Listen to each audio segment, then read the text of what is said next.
May I also take this opportunity of this gathering of the best of the legal profession to enlist your assistance in eliminating the asset problems that corrode justice. Much as we in the judiciary would want to take on these problems by ourselves, we do realize that the battle would only be half won if the legal profession is not included in the fight against limited access to justice, against corruption, against incompetence, and against delay in the delivery of quality justice. Now, one of my very first acts as Chief Justice was to convene a one-day strategic planning workshop on January 12, 2006.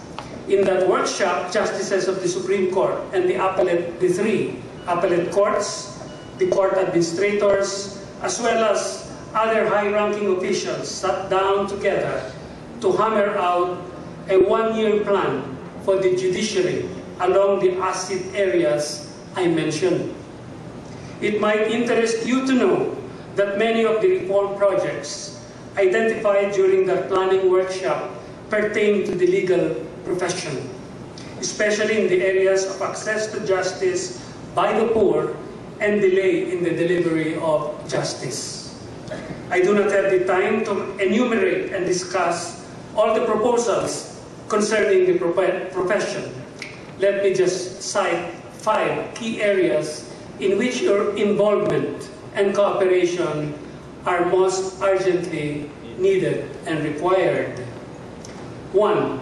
In the area of access to justice by the poor, the strengthening of the legal aid system, particularly of the IBP, through the provision of incentives to lawyers or firms handling pro bono cases. I think the IBP has started this movement to compensate somehow lawyers who are handling pro bono cases. 2. To combat corruption, the use of the new e-AIDS electronic payment system, which will be launched next month on April 21. Under this system, docket and other fees will no longer be paid to the clerks of court, but will be remitted directly to our appointed bank, the Land Bank of the Philippines. So the lawyers will pay to the Land Bank of the Philippines instead of the clerks of court. There are many advantages of this system, but we'll discuss them at another opportunity maybe. Third, a proactive and more rigid nomination process of searching, screening, and selecting applicants to judicial posts, as well as stricter disciplinary mechanisms for erring judges in order to lessen, if not completely wipe out, incompetence in the judiciary. Construction of more halls of justice and computerization and networking of court systems and processes to be complemented by skills-based training program for judges and court personnel through the leadership of the Philippine Judicial Academy, with the end in view of reducing delay in the delivery of justice.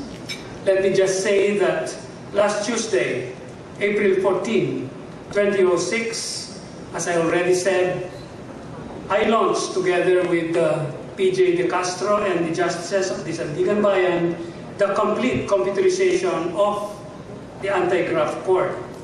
Believe it or not, all pleadings, including motions for postponement, all orders on the 2,700 pending Sandigan Bayan cases are already digitized and accessible. Along with the Supreme Court Electronic Library, this automation project presages the paperless Philippine courts of the 21st century. Computerization makes our courts more transparent and lessens delay in the delivery of justice. Ladies and gentlemen of the legal profession, during the last 15 minutes, well, with the jokes, 25 minutes, I have presented you in brief my vision for the legal profession, the goals towards which it should be directed, and some proposals on how we can help eliminate the acid problems that corrode our judicial system. I ask for your support and cooperation in making the vision a reality, in elevating the objectives towards which we strive for, and in concretizing the proposals I have so far outlined, the 5 proposals I have so far outlined for the legal profession. In closing, let me thank you again for the privilege and honor of being with you tonight. With so much wisdom inside this room, I am more than confident that truth and justice would be served on a higher moral ground. Maraming salamat.